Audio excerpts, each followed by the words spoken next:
Hello साथियों, आप सभी का स्वागत है। आप देख रहे हैं ज्ञानार्थ अकेडमी यूट्यूब चैनल। आज हम जो चर्चा करने वाले हैं आपके सामने, जैसे कि अपनी मल्टीविटामिन सीरीज के अगले चरण में चलते हुए आज क्लास नंबर 8 हम क्लास नंबर 9 आपके लिए लाए हैं। ठीक है, अब तक 8 क्लासें मैं बना चुका हूं और इन क्लासों ये जो क्लासें मैंने बनाई ये आपके एग्जाम के पॉइंट ऑफ व्यू से बहुत ही इंपॉर्टेंट है। आप प्लेलिस्ट में जाकर देख सकते हो। तो सीधे चलते स्लाइड की ओर। आज हमने क्या लाया आपके लिए, तो देखते हैं पहली स्लाइड। तो ये आज राजस्थान करंट अफेयर का है। सबसे पहला जो अपना है राजस्थान करंट अफेयर से अपन स्टार्ट करते हैं हमेशा। तो राजस्थान करंट, ठीक है, ये आपको याद रखना है। राजस्थान करंट, उदयपुर घूमने के लिए भारत की बेस्ट लोकेशन में चौथे स्थान पर है, ये आपको याद रखना है भाई। ठीक है, कौन से स्थान पे? चौथे स्थान पर। ये एग्जाम में छपने वाला पर्सन है। ठीक है, online travel magazine online travel magazine travel leisure ने साल 2023 में घूमने के लिए भारत के 10 बेस्ट लोकेशन के नाम जारी किए। कितने भाई? 10 लोकेशन के नाम जारी किए। इसमें राजस्थान का जो उदयपुर है वो चौथे स्थान पर है। सीधा एग्जाम में छपेगा कौन से स्थान पर था। ठीक है, चौथे स्थान पर। उदयपुर पिछले 1.5 माह में 5वीं बार इंटरनेशनल ट्रैवल पोर्टल में अपना नाम दर्ज कराया है। इससे पहले जून 2022 में ट्रैवल ट्रायंगल ने बेस्ट सोलो फीमेल डेस्टिनेशन के रूप में उदयपुर को देश के 16 सबसे सुरक्षित शहरों में तीसरा स्थान दिया था। ये भी आपको याद रखना, ठीक है।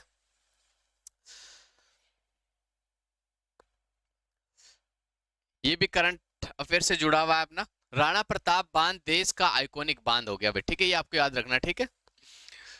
प्रदेश में सबसे बड़े राणा प्रताप सागर बांध अब देश का आइकॉनिक यानी प्रतिष्ठित और फेमस प्रसिद्ध बांध बन गया। केंद्रीय जल आयोग ने देश के 17 बांधों को आइकॉनिक और फेमस बांध में माना है। इसमें से राजस्थान का जो एकमात्र बांध है राणा प्रताप सागर बांध को ये दर्जा मिला है। रावत भाटा के अधिशासी अभियंता रविंद्र कटारा ने बताया है कि केंद्रीय जल आयोग ने राणा प्रताप सागर बांध को देश के 17 बांधों में प्रतिष्ठित बांध माना है। ये भी सीधा सीधा एग्जाम में छपेगा कि वे राणा प्रताप सागर बांध जो कि देश का आइकॉनिक बांध में शामिल किया गया, राजस्थान का एकमात्र बांध ऐसा है, ये आपको याद रखना है। अब अपन बात करने वाले एक योजना। आज मैंने आपके लिए कुछ नया भी करा। मैं सोचा है कि योजना भी आपको पढ़ा दी जाए जो कि आपके एग्जाम में थोड़ा आपको ज्यादा बेनिफिट मिल सके। आज अपन जो योजना पढ़ने वाले हैं वो इंदिरा गांधी मातृत्व पोषण योजना। इसकी शुरुआत कब हुई थी? देखो, इसका अक्सर जो योजनाएं होती है ना उनकी डेट्स ज्यादा पूछी जाती है। ठीक है, डेट्स आपको पक्का याद रखनी है कि 19 नवंबर 2020 को कहाँ स्टार्ट हुई थी। आपको ये भी याद रखना, जब शुरुआती चरण में ये शुरू हुई थी तो बांसवाड़ा, डूंगरपुर, प्रतापगढ़, उदयपुर और 12 जिलों में, केवल 5 जिलों में इसकी शुरुआत हुई थी। बजट घोषणा 2022-23 की अनुपालना में 26 अगस्त 2022 को सभी जिलों में लागू की गई। ये भी आपको याद रखना है, अभी ये सभी जिलों में लागू है। 1 अप्रैल 2022 से सभी 33 जिलों की महिलाओं का इसका लाभ मिलना शुरू किया गया है। इसका जो मुख्य उद्देश्य है आपको याद रखना। उद्देश्य क्या? माताओं और 3 वर्ष तक के बच्चों के स्वास्थ्य पोषण की स्थिति में सुधार लाकर जन्म के समय कम वजन की घटनाओं को कम करना है। राष्ट्रीय खाद्य सुरक्षा अधिनियम 2013 के प्रावधानों की पालना के साथ साथ सुपोषित राजस्थान विजन 2022 का लक्ष्य पूरा करने के लिए सामाजिक एवं व्यवहार परिवर्तन संचार रणनीति को अपनाया। प्रावधान के अब इस योजना के अंतर्गत दूसरी संतान के जन्म पर महिलाओं को 5 किस्तों में कुल 6,000 रुपए दिए जाएंगे। ये भी आपको याद रखना। ये योजना पूर्णतः पेपरलेस है। ये योजना महिला व बाल विकास विभाग द्वारा संचालित की जा रही है। ये भी पूछा जा सकता है, अगर कथन वाले क्वेश्चन दिए गए तो जरूर पूछा जाएगा। इस योजना में प्रति वर्ष 3.50 लाख गर्भवती महिलाओं को लाभ प्रदान किया जाएगा। ये भी आपको याद रखना है। इंपॉर्टेंट चीज क्या है मैं आपको बता देता हूँ। तो डेट्स याद करनी, स्टार्टिंग की जिले याद करने, सभी जिलों में कब लागू हुई थी, ये डेट्स आपको याद रखनी है। ठीक है, इसके अलावा मैं बात कर लूं तो दूसरी संतान में कितनी किस्तों में? 5 किस्तों में आपको 6,000 रुपए दिए जाएंगे। ये भी आपको याद रखना है। नेक्स्ट, आज जो राजस्थान हिस्ट्री से अपन बात करने वाले हैं वो जोधपुर प्रजामंडल की बात करेंगे। ठीक है, राजनीतिक गतिविधियों 1918 में आरंभ हो गई थी जबकि चांदमल सुराणा ने मारवाड़ हितकारिणी सभा की स्थापना की थी। ठीक है, ये आपको याद रखना। कई बार एग्जाम में पूछा हुआ कि मारवाड़ हितकारिणी सभा की स्थापना कब हुई? 1918 में। और किसने करी? चांदमल सुराणा ने। ठीक है, 1920 में जयनारायण व्यास ने मारवाड़ सेवा संघ की स्थापित किया था। ये भी आपको याद रखना भी। मारवाड़ सेवा संघ जो स्थापना करी थी किसने करी थी? जयनारायण व्यास जी ने करी थी। और कब करी थी? 1920 में करी थी। 1923 ईस्वी में मारवाड़ हितकारिणी सभा को पुनर्जीवित करने का प्रयास भी किया गया और अक्टूबर 1929 ईस्वी में व्यास जी ने मारवाड़ राज्य लोक परिषद की स्थापना की। इसके अंदर जो इंपॉर्टेंट है, एक तो आपको मारवाड़ हितकारिणी सभा, ये भी एग्जाम में पूछा हुआ है, इसकी तारीख आपको याद रखना। दूसरा, अक्टूबर 1929 में व्यास जी ने मारवाड़ राज्य लोक परिषद की स्थापना करी, ये भी आपके लिए मोस्ट इंपॉर्टेंट है। मारवाड़ नरेश उमेद सिंह के प्रधानमंत्री सुखदेव प्रसाद काक के अवसरवादी लोगों को उकसाकर राजभक्त देश हितकारिणी सभा गठित की, ये भी आपको याद रखना है कि भाई राजभक्त देश हितकारिणी सभा का संबंध जो है किससे है? जोधपुर प्रजामंडल से। 1931 में मारवाड़ यूथ लीग की स्थापना की गई, ये भी आपको याद रखना। सीधा सीधा सवाल एग्जाम में पूछा था फर्स्ट ग्रेड के कि भाई मारवाड़ यूथ लीग की स्थापना कब हुई थी, तो 1931 में, ठीक है। 1934 में जोधपुर प्रजामंडल की स्थापना हुई, ये भी आपको याद रखना कब हुई, 1934 के अंदर हुई थी, ठीक है। जिसके अध्यक्ष थे भंवरलाल सराफ, ये एग्जाम में पूछा हुआ सवाल है, ठीक है। इसका उद्देश्य है कि उत्तरदायी शासन स्थापित करना और नागरिक अधिकारों की रक्षा करना। 1936 में इस संस्था को असंवैधानिक घोषित किया गया था। 1938 में मारवाड़ लोक परिषद का गठन और रणछोड़ दास गट्टानी इसके अध्यक्ष और अभयमल जैन महासचिव थे। जनवरी 1938 में सुभाष चंद्र बोस ने जोधपुर के लोगों को स्वतंत्रता प्राप्ति और त्याग और समर्पण के लिए प्रेरित किया था, ये भी इंपॉर्टेंट है। भी सुभाष चंद्र बोस जो है कब आए थे जोधपुर में? जनवरी 1938, यानी सुभाष चंद्र बोस का जो संबंध है वो जोधपुर प्रजामंडल से है। जोधपुर प्रजामंडल को असंवैधानिक घोषित किए जाने के बाद लोक परिषद में संवैधानिक अधिकारों और उत्तरदायी शासन के लिए संघर्ष जारी रखा। मार्च 1940 ईस्वी में परिषद को गैर कानूनी संस्था घोषित कर दिए जाने के बाद सदस्यों ने शांतिपूर्ण प्रदर्शनों पर ध्यान केंद्रित किया। आगे बढ़ते आगे क्या है, तो इसके जो मुख्य नेता थे, देखो जोधपुर प्रजामंडल से संबंधित नेता आपको याद रखना है, ये सवाल बनता है। एक तो रणछोड़ दास गट्टानी, मथुरा दास माथुर, कन्हैयालाल, इंद्रमल जैन और आनंद राज सुराणा और भंवरलाल सराफ आदि ने अपना सारा ध्यान परिषद की विचारधारा लोकप्रिय बनाने में लगाया था। 28 मार्च 1942 ईस्वी में लोक परिषद ने अत्याचारों के विरुद्ध राज्य में उत्तरदायी शासन के लिए आंदोलन प्रारंभ किया, ये भी आपको याद रखना। व्यास परिषद का विधान स्थगित करके स्वयं को प्रथम डिटेक्टर नियुक्त किया, जोधपुर में भारत छोड़ो आंदोलन संचालित किया, ये भी आपको याद रखना है। 28 मार्च 1942 को लोक परिषद द्वारा मारवाड़ में उत्तरदायी दिवस मनाने की घोषणा की, ये भी दिवस भी पूछे जाते हैं। देखो एग्जाम्स के अंदर पूछा जाता है कि कौन से दिवस का संबंध कौन से प्रजामंडल से है, तो आपको याद रखना है। 19 जून 1942 को प्रमुख नेताओं की गिरफ्तारी और भूख हड़ताल से, जिसमें बाल मुकुंद बिस्सा की मृत्यु हो गई थी, ये भी आपको याद रखना, ठीक है। 1946 में 9वें अधिवेशन में परिषद ने महाराजाओं को संवैधानिक अध्यक्ष के रूप में कार्य करने को कहा और पूर्ण उत्तरदायी सरकार की स्थापना की मांग की।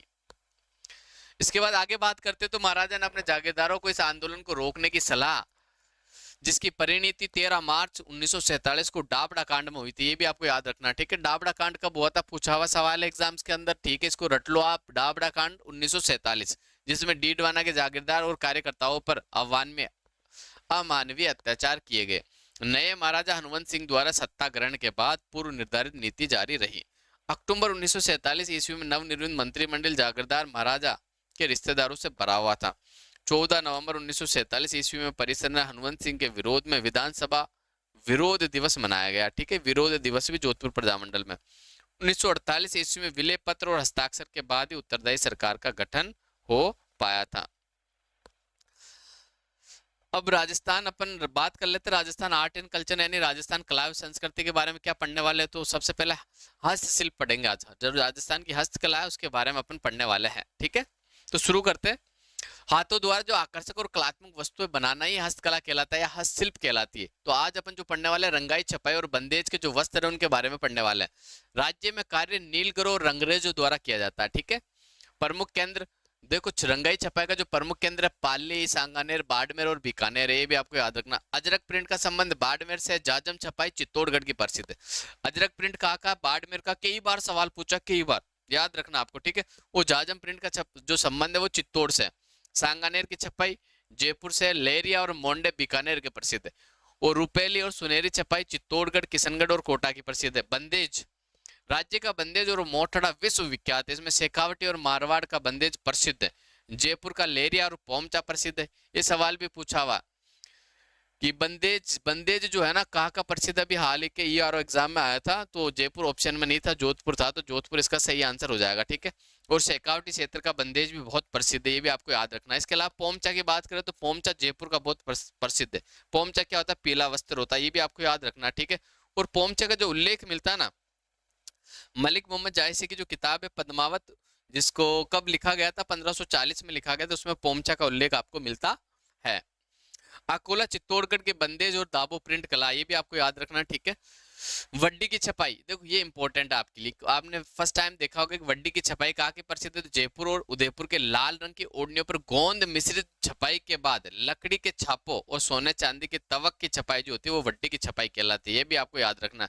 टुकड़ी, मारवाड़ के देसी कपड़ों पर सर्वोत्तम निर्माण केंद्र जालोर और मारोट नागौर प्रसिद्ध है इसके लिए, ठीक है।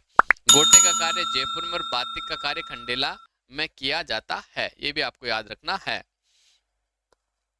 नेक्स्ट उस्ता कला की बात कर ले तो उस्ता कला का प्रमुख केंद्र बीकानेर है, कई बार सवाल आया, ठीक है।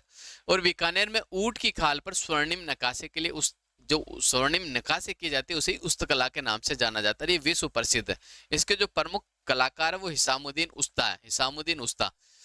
एक बार सवाल ये बना था कि हिसामुद्दीन उस्ता को पद्मश्री पुरस्कार कौन से वर्ष में दिया गया, तो उसका जो सही उत्तर था 1986 में दिया गया था। कब दिया गया था? पद्मश्री पुरस्कार दिया गया था ना, पद्म श्री पुरस्कार इन्हें दिया गया था, ये भी आपको याद रखना है, ठीक है।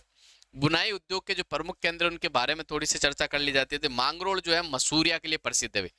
मांगरोल किसके लिए प्रसिद्ध है? मसूरिया के लिए प्रसिद्ध है। कैथून जो है सूत और सिल्क की बुनाई के लिए प्रसिद्ध है, ये भी आपको याद रखना। तनसुख और मथानिया जो कि जोधपुर वाले है वो मलमल के लिए प्रसिद्ध है। और बीकानेर और जैसलमेर ऊन के लिए प्रसिद्ध है। जबकि नापासर की बात कर ले तो नापासर लोई के लिए प्रसिद्ध है। नापासर किसके लिए प्रसिद्ध है? तो नापासर लोई के लिए प्रसिद्ध है, ये भी आपको याद रखना है। राजस्थान के अंदर देखो नवलखा के बहुत सारे तथ्य है, इसमें अक्सर कंफ्यूजन हो जाता है कि नवलखा मंदिर का है, नवलखा झील का है, नवलखा तालाब का है, नवलखा बावड़ी का है। तो आज मैं नवलखा संबंधित जो तथ्य है वो आपके सामने प्रस्तुत करने वाला हूँ। इस वीडियो के बाद नवलखा के जो भी तथ्य है वो सारे आपको याद हो जाएंगे। तो सबसे पहले बात करते हैं नवलखा झील। नवलखा झील का है? बूंदी के अंदर है, ठीक है। नवलखा झील का है बूंदी में। जबकि नवलखा सरोवर की बात करें तो बारां में है, ठीक है। नवलखा जालरा की बात करें तो जोधपुर में है। नवलखा बावड़ी की बात करें तो डूंगरपुर में। ये पानी संबंधी मैंने बता दिया। सबसे पहले नवलखा झील का है बूंदी में, नवलखा झील का है बूंदी में, नवलखा बावड़ी डूंगरपुर में, नवलखा बावड़ी डूंगरपुर में। जबकि नवलखा सरोवर की बात कर लेते तो बारां के अंदर, नवलखा सरोवर का बारां में। नवलखा झालरा की बात करता हूं तो जोधपुर में। इसके बाद नवलखा दुर्ग, ये झालावाड़ के अंदर पड़ता है। कहाँ पड़ता है भाई? नवलखा दुर्ग झालावाड़ में। नवलखा बुर्ज की बात कर लेता हूं तो चित्तौड़गढ़ में है। कहा भाई? नवलखा बुर्ज का चित्तौड़गढ़ में। और नवलखा भंडार की बात करते थे, ये भी चित्तौड़गढ़ में। नवलखा बुर्ज भी चित्तौड़गढ़ में है, नवलखा भंडार भी चित्तौड़गढ़ में है, ये भी आपको याद रखना, ठीक है। इसके अलावा नवलखा बाग की बात करें तो ये भरतपुर में पड़ता है। कहाँ पड़ता है? भरतपुर में। और नवलखा मंदिर की बात करते तो पाली के अंदर पड़ता है। कहाँ पड़ता है? पाली में। नवलखा महल की बात करते तो उदयपुर में पड़ता है। कहाँ पड़ता है? उदयपुर में। और नवलखा दरवाजे की बात करते तो रणथंभौर दुर्ग का जो दरवाजा है उसे नवलखा दरवाजे कहा जाता है। इससे पहले एक बार वापस से बता देता हूं मैं, नवलखा झील जो है आपकी बूंदी में, नवलखा झील का आपकी बूंदी में, नवलखा दुर्ग झालावाड़ में, नवलखा बुर्ज चित्तौड़गढ़ में, नवलखा बावड़ी डूंगरपुर में, नवलखा भंडार चित्तौड़गढ़ में, नवलखा बाग भरतपुर में, नवलखा सरोवर बारां में, नवलखा मंदिर और तीर्थ पाली में, नवलखा महल उदयपुर में, नवलखा जालरा जोधपुर में। नीचे हमारी स्लाइड में आपको नजर नहीं आ रहा होगा, या लिखा नवलखा दरवाजा। क्या लिखा हुआ? नवलखा दरवाजा। ये जो पड़ता है रणथंभौर दुर्ग में कब पड़ता है? कहाँ पड़ता है? रणथंभौर।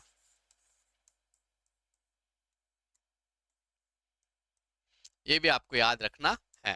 तो ये नवलखा के जितने भी फैक्ट थे मैंने आपको क्लास में ही याद कराने की कोशिश की है। एक दो बार अगर आप रिवाइज करोगे तो अच्छे से आपको याद हो जाएंगे। यहाँ से भी सवाल बना हुआ, आरपीएससी ने नवलखा से सवाल पूछा है और नेक्स्ट टाइम आरएसएम बोर्ड भी जरूर पूछेगा। तो ये सारे जो तथ्य है एक बार अच्छे से याद कर ले।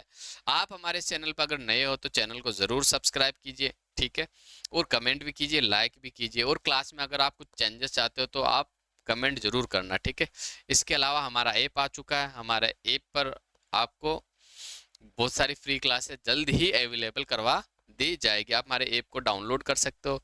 इसके अलावा मैं बात करूँ तो हमारे मित्र एनके सर की क्लास चल रही है, वो ट्रेंडिंग सीरीज के नाम से, वो भी क्लास आप देख सकते हो। इसके अलावा हमारे चैनल पर आपको करंट अफेयर के छोटे छोटे वीडियो मिल जाते हैं, वो वीडियो भी आप देख सकते हो। तो आज के लिए बस इतना ही।